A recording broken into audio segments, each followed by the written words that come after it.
Before I start this video, I'm going to put out a public health and safety warning. So this takes cutting of a propane tank. So do not cut the propane tank if it's got any propane left in it. It'll go woof real quick. So I left my propane tank, I left the tap open for probably about 2 months, if not longer. Once I took it off, I left it sitting in the sun for probably 2 or 3 weeks, and then I washed out the tank with water several times, and that made sure there was no propane at all in the tank. So as I said, always make sure the propane tank's empty before you attempt anything to do with cutting it. And there's your public health and safety warning. Okay, so what did I do? So first of all, you have to get an old propane tank. So here's an old propane tank that I had lying about. It's no good now, it's pretty rusty, so it was basically a scrap tank. And the first thing you have to do is take the tap out the top. Now the tap is, I think they use some sort of sealing on the tank when they put the tap in or the valve in, and it is really hard to get out, so you have to I strapped my tank, wrapped once around the tank and then round a big pillar at the front of the house, and then ratchet it against the wall. And so that's the only way I could hold the tank. Because it's round and smooth, it's actually pretty difficult to hold. I did try and use the handle with a bar through it, but it's just too hard to hold and turn. So I strapped it to the wall, and then you've only got about 45 degrees here to work with. So you can see there, that's the front of the tank. So I use the combination of, I don't know what they're called, vice grips or mole grips. That's a 26mm spanner and plumber's grips. And so you can get it started and starting to turn, and then you can get the plumber's grips into it, and then you can get the 26mm socket into it, and then once you've turned it a couple of times, you can get the mole grips or the vice grips or whatever they're called onto it. It's pretty hard to move. It takes a lot of effort to crack it, to move it, and then once it starts to move, a few turns and you're off.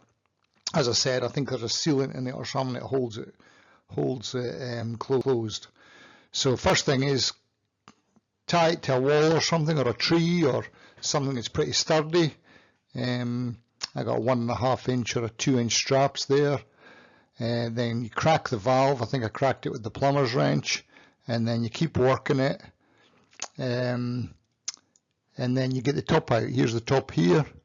You can see here it's a bit rusty around the top, and that's a propane valve. So that's obviously the bleed line up to the bleed, and there it's out. So it does take a lot of effort, but once you crack it open, it's quite easy to get off. So there you go. But as I said, make sure there's no propane in it either when you're doing this. So I left this for several months, and then I left it in the heat as well, in the sun. So it was breathing quite a long time. So there you are. So that's the propane tank, the top off, and then we'll move into starting to prepare it for a storage box. So here's my propane cylinder. I've taken the top off, which is this funny looking thing here, so that's what it looks like. And what I've done is I've marked it where it sits on my trailer. Now what I want to do is I want to cut the top of it.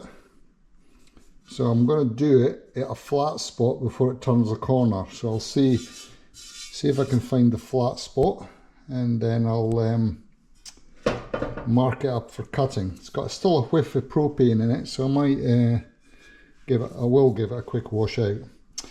But that's where it sits with the clamp in the trailer, so I want to be well above that. So let's get this top nipped off. Alright, so I've had this cylinder for a long time. It stood open for months. It's had the top off for weeks, and it's been washed out and stood in the sun. So the reason for doing this is to get all the propane out of it before I cut it. You see the line I've marked on it. And so next job is to cut it. And see how I go. So the key to this is to make sure it's completely vented, and whatever you do, don't let your wife see you doing this. My wife saw me measuring it up and she just rolled her eyes and walked out. Alright, got it strapped to the workmate. There's the line. I think I told you before, that's the top of the mount, and so I've come up to the flat area. This is where it goes flat and then starts to cut off. So I'll cut inside that line, and that should be just about 20, I think it's 28 from the bottom. So 28 from the bottom to the top. So I just started flat on the bench and then measured 28 all round. You can see the marks as I measured round and then drew a line. So let's do the first cut. And there is the inside of a propane vessel. Not quite as clean as I thought it might be, actually. It's got a lot of rust on the inside. I presume they're all like that. So there you are. That's the top cut off. What I'll do is I'll clean up the edges now, and then I'll get a bracket welded for a hinge. That's pretty good. Pleased with that. Okay, let's get this cleaned up. I was wondering what to do with the hole in the top where I'd taken out the, I don't know what that's called, the valve, taken out the valve. So I decided to cut the bottom off it, tapped a 10mm hole, drilled a hole in the top of this, and I just happened to have a 10mm by 30 dome head. So that goes into there. And I didn't have to, I could have just put the dome head straight on. I didn't actually want to weld it because I thought I might actually want to use the hole for something at some time. So I'll just tighten that up, and there we have a plug for the top of the cylinder. I'll keep a nice little green thing, I might paint it. It keeps the hole in case I want to use it in the future, and if I don't want to use it in the future, I can always take it out and weld it up anyway. So that was a quick fix rather than trying to make a round plug and welding it in, so that saved me some time. Right, here we are, all cut and welded. So you can't put hinges on a curved surface, so I've welded these, I think they're about 30 by 70 in here. Slotted them in, welded them in. Same with the other side. One side's the latch and one side's the hinge. And so that's obviously the hinge side. And then the latch side, don't look at the welding. Looks like that because I'm going to put a latch sitting on it like that to hold on. So that'll be the latch side, and now I'll just get a paint. So there's a little bit of painful welding these straight surfaces in, but now I've done them, it should work out pretty well. I'm also going to stand the hinges off, because I've got an edge going round. I'm going to stand the edges off a little bit with bolts, nuts, sorry, so they stand off a little bit, and that'll allow that seal to go around the two edges. So I've got a seal for the top, seal for the bottom, and that should keep the majority of water out. I did drill a small hole down the very bottom in case water gets in.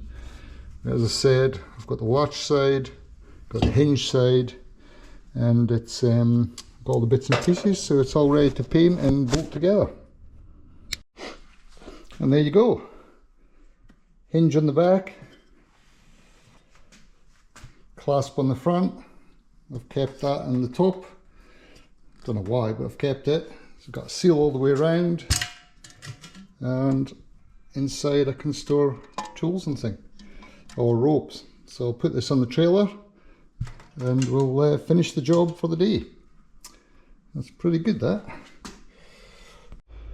Right, there it's finished, in place on the back of the trailer. That's a propane bottle mount that was on the back of my trailer. Put a little tractor clip on it.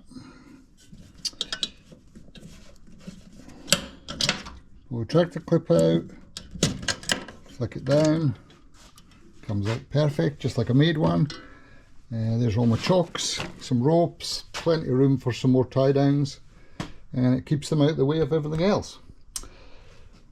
So that's another job successfully done. I did put spacing plates on these. I was just going to put nuts in them, but when I put it together I thought it would be better with 3mm spacing plates. So I've got 3mm spacing plate, and then you can see there probably a 3mm spacing plate, and that just keeps the both the clasp and the hinge away from the seal. So I do have a seal all the way around, and that's it. Quite a nice job, that.